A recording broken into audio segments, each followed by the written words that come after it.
লেগেছে গগনে, গগনে কালিমা লেগেছে, এক দিগন্ত ঢাকি, এক দিগন্ত ঢাকি। চারিদিকের বিভৎস এক পঙ্কিলতার মধ্যে আমরা জীবন অতিবাহিত করছি প্রতিনিয়ত। কিন্তু এই পঙ্কিলতার মধ্যে থেকেও নিজেকে নির্মল নিষ্কলুষ রাখতে চায় প্রতিটি মানুষ। কিন্তু তা কি করে সম্ভব? ঈশ্বরের প্রতি, তাঁর অস্তিত্বের প্রতি অগাধ বিশ্বাসী পারে এই অসম্ভবকে সম্ভব করে তুলতে। সমাজের এই আশাহীন নিরঞ্জন অন্ধকারের মধ্যেও আমরা এগিয়ে যেতে পারব। জ্বালায় ধরিয়া সাবধানে অন্তর প্রদীপ খানি, যে প্রদীপ শিখা অনির্বাণ। হয়তো এই বিশ্বাস থেকেই কাজী সাহেব রচনা করেছিলেন তিমিরও বিদারী গানটি, যেখানে ভক্তের দুঃখ কষ্টের অবসান ঘটিয়ে জীবনকে অন্ধকার থেকে আলোর দিকে ধাবিত করার কথা তিনি বলেছেন। যিনি অন্ধকার দূর করেন এবং অদৃশ্যে বিচরণ করেন, তাঁর হাতে বাঁশি, তিনিই কালের রাখাল। আবার তিনি জীবন তরঙ্গে প্রেমের কৃষ্ণ।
কোনো রূপ বর্ণ লিঙ্গ ভেদ হয় না।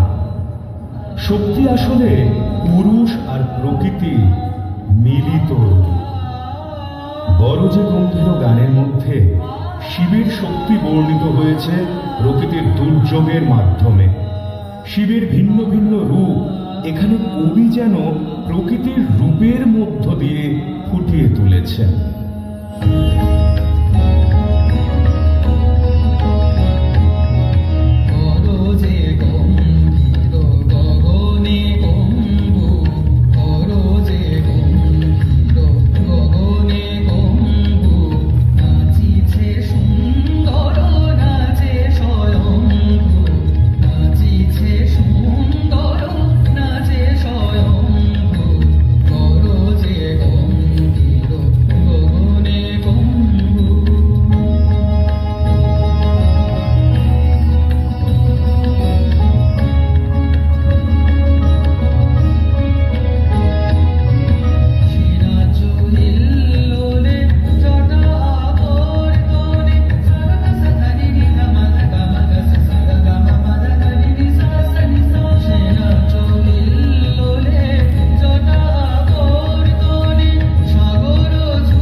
জীবন প্রেমের আধার, প্রেমের গভীরতা কাজী সাহেবের মনকে আন্দোলিত করেছে বারংবার।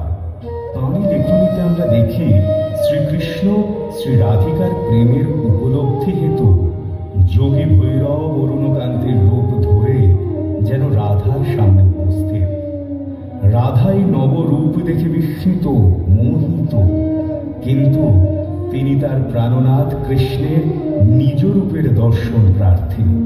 তাই বিষাণ ফেলে নিপমালা পরে বাঁশুড়িধারী হতে অনুরোধ করছেন।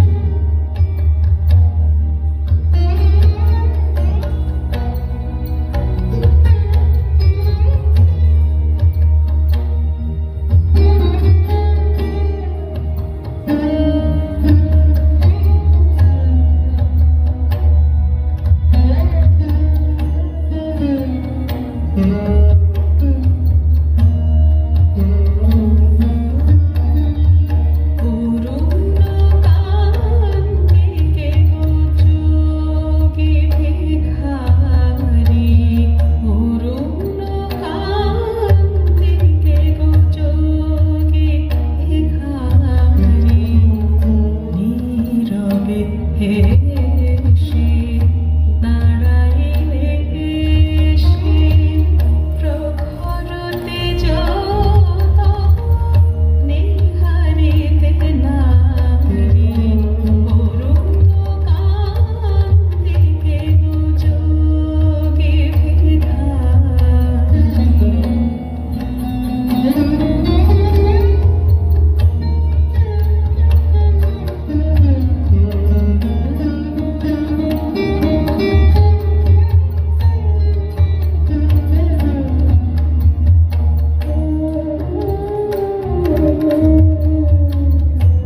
ঈশ্বর এক ও অবিনশ্বর, সবার মধ্যে বিকশিত তিনি, বিরাজিত সব হৃদয়ে।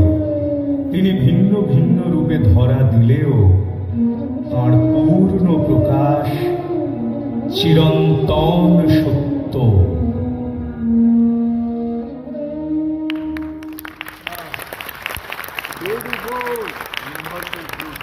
ধন্যবাদ।